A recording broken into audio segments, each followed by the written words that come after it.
Mr. Blaikie, with your hand up. Thank you very much, Mr. Chair. I suppose I find myself in a position pleasing nobody on the committee, perhaps. So I would say this, it still strikes me that even with the amendment, this is a motion that's designed to fail. I think, one of the ongoing frustrations at this committee, and rightly so, has been that the minister has been invited to appear on very many things and hasn't appeared on anything but her own legislation.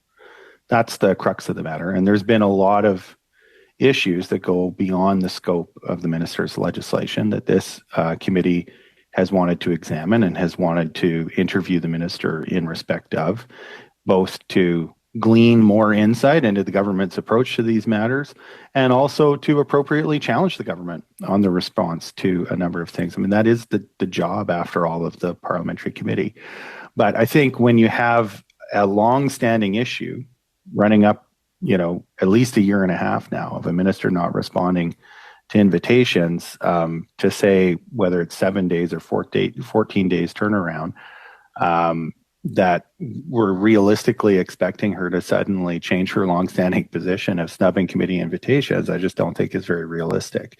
So, when we're coming back into session, I think that's a more likely timetable. I don't know that all of the minister's time, I don't know what time the minister has spoken for or not, but presumably she plans to be in Ottawa around the time of the opening of session. I think that's something that, would speak to the committee preparing its work for the fall in a way that the amendment doesn't do.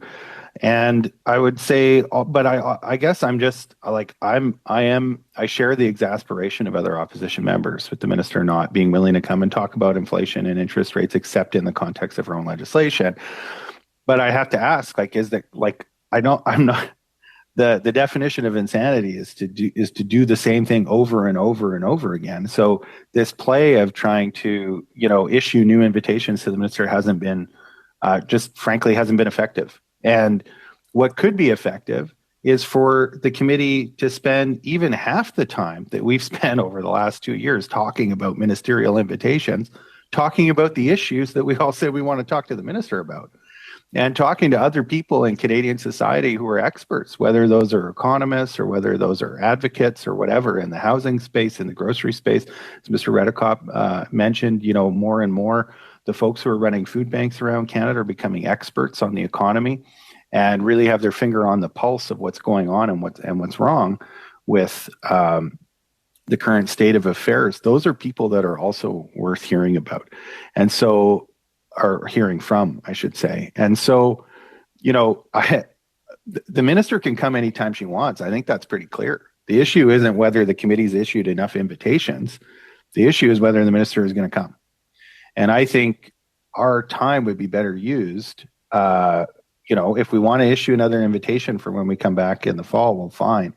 But I don't think that's what's going to break the logjam here. What I think we could do is, instead of waiting on the minister and spending all of our meetings talking about when the minister is going to come, when I think a lot of us already know the answer to that after a year and a half of waiting, we should be talking to other folks who have that expertise so that we can be issuing reports back to the House that talk about what the government should be doing, its shortcomings. I'm sure there's many of us that would like to point out some of those shortcomings. I'm sure there are others on the committee who would like to point out areas where they feel the government has done a bang-up job. So that's the meat of the work of a committee. And I'm just, after spending, 2 years pretty much on this committee, I'm concerned that we haven't been doing enough of that work.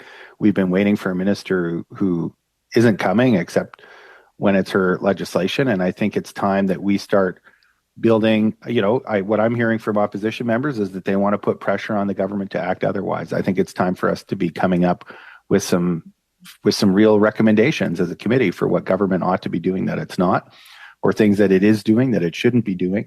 And that's another legitimate way of building political pressure and holding a government to account.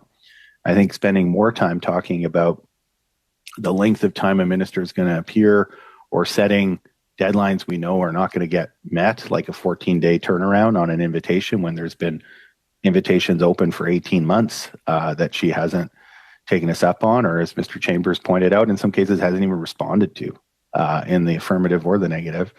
I think is just not the best use of our time.